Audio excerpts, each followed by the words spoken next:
Welcome back to Be the Voice with Tojo. I'm really interested to deep dive into Tojo's Toastmaster journey and how it helped him as an individual and as a leader. Tojo, I know Toastmaster helped you improving your public speaking, but how did it help you in leadership?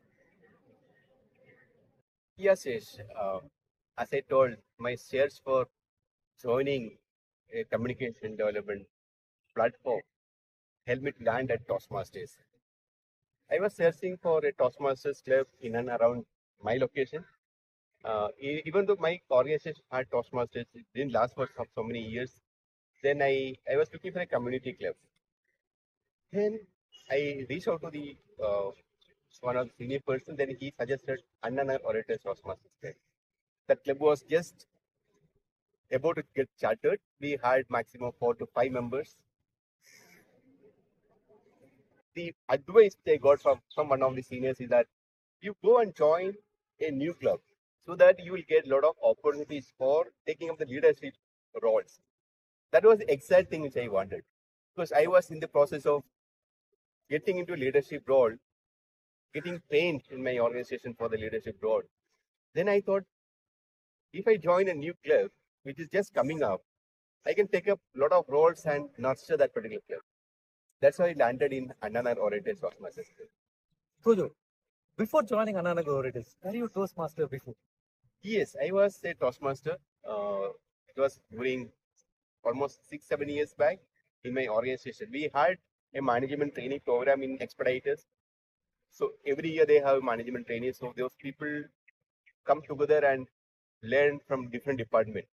So as part of that, they have formed a Toastmasters club in my organization. And that club maximum lasted for 1 year.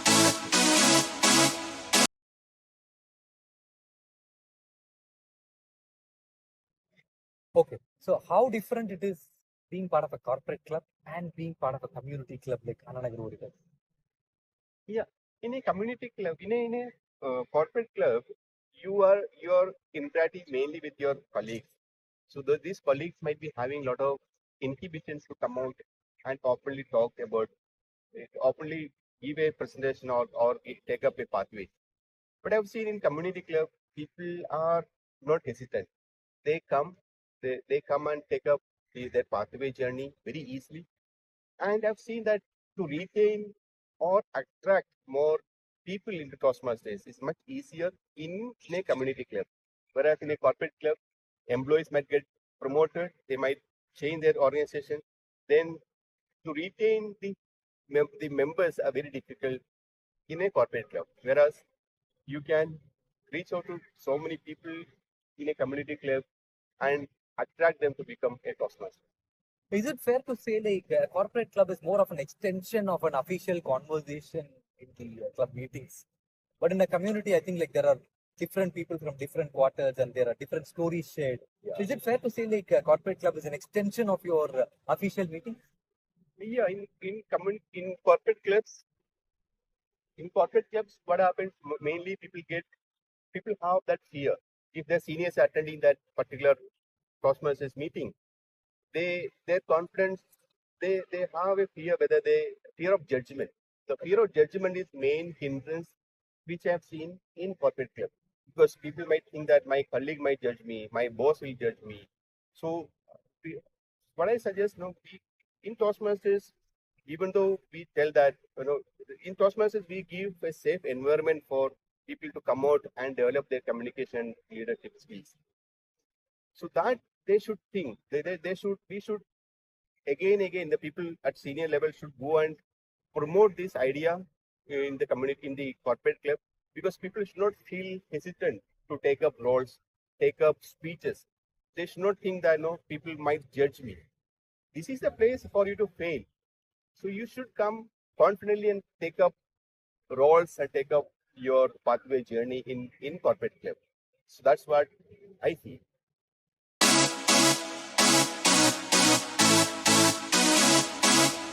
Ananagar Orators definitely made a huge impact in your career. I see that.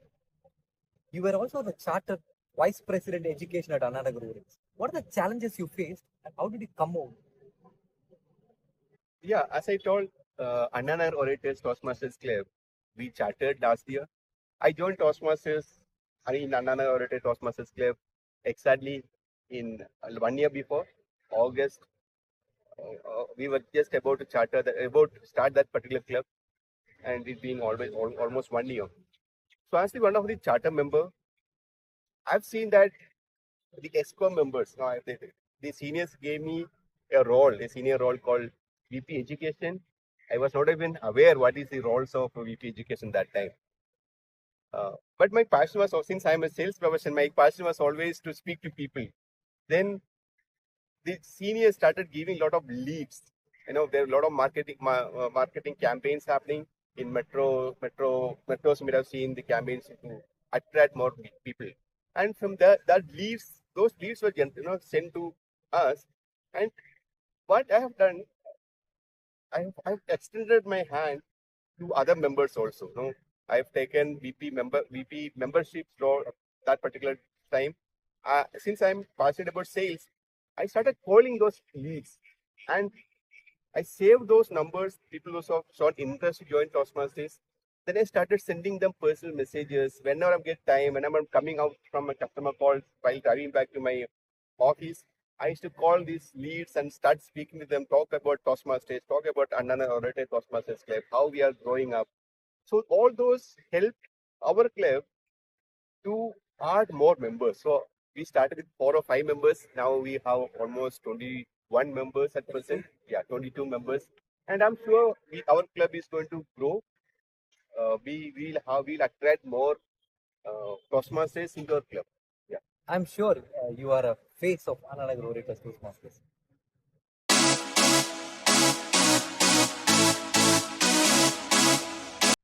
You were an area champion in P2 the last term.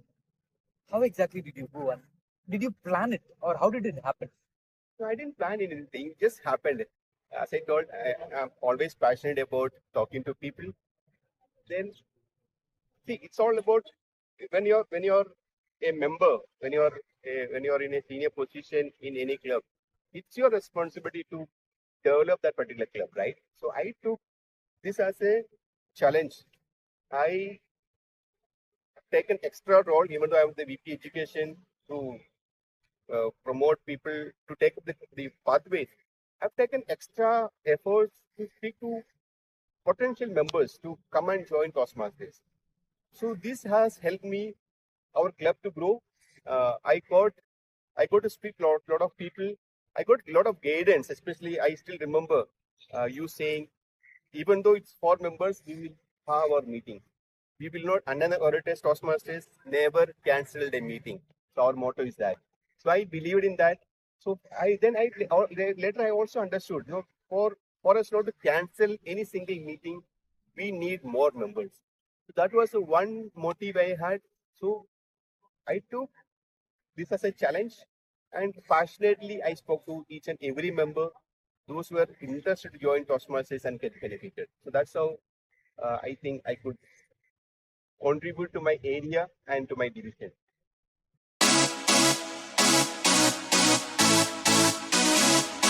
You have contributed a lot, but did you also get to handle people, delegate things to people, and how did that learning come in through your Toastmaster journey? So initially I thought it's always is your responsibility to take up many roles. If something is not going right, I thought it's my mistake. Then I still remember the conversation which I had with you. You asked me to delegate. You asked me not to take entire responsibility on your shoulder. So then I understood, as a leader, you should be able to delegate the responsibilities to others. So then I started giving more. I started giving some of the responsibilities to my exco members also. The best example is that whenever a lead was generated, we had almost 20 leads, and I was not sure whether to call all those 20 leads. Then when I sat with my president, when I sat with you, you told me to divide into five uh, divide into within the exco members and delegate some of the leads to ESCO members and let them also call. So that collective efforts has helped our club to get more members, and there we have seen the collaboration was much better, because when everyone is interested, when everyone is taking effort, then that collective efforts will definitely bring result. That's what happened in our club also. So within 1 year, we could bring our club into a president distinguished club. So that's an amazing achievement.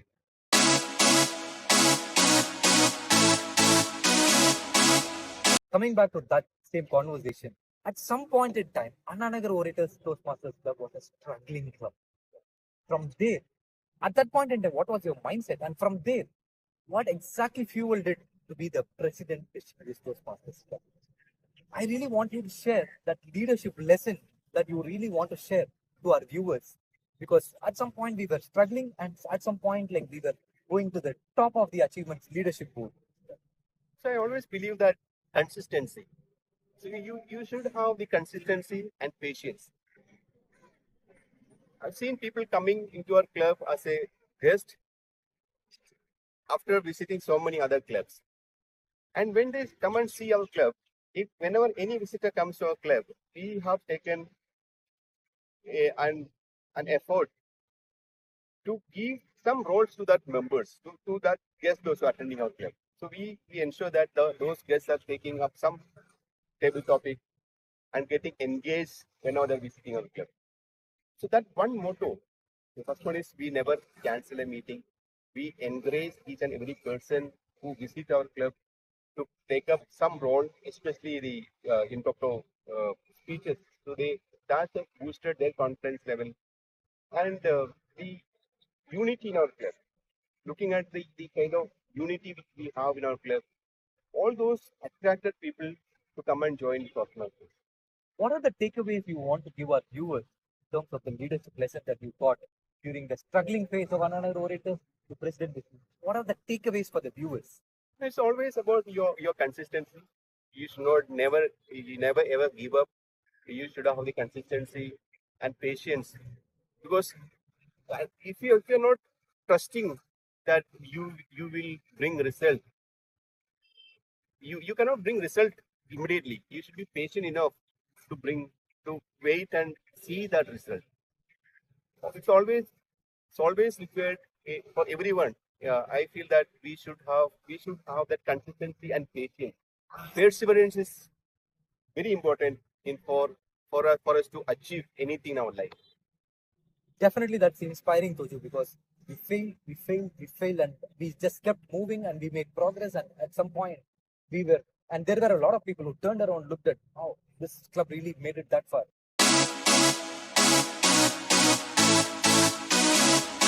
I have some quick fun game for you. Like, I have some quick rapid fire questions for you. Tojo.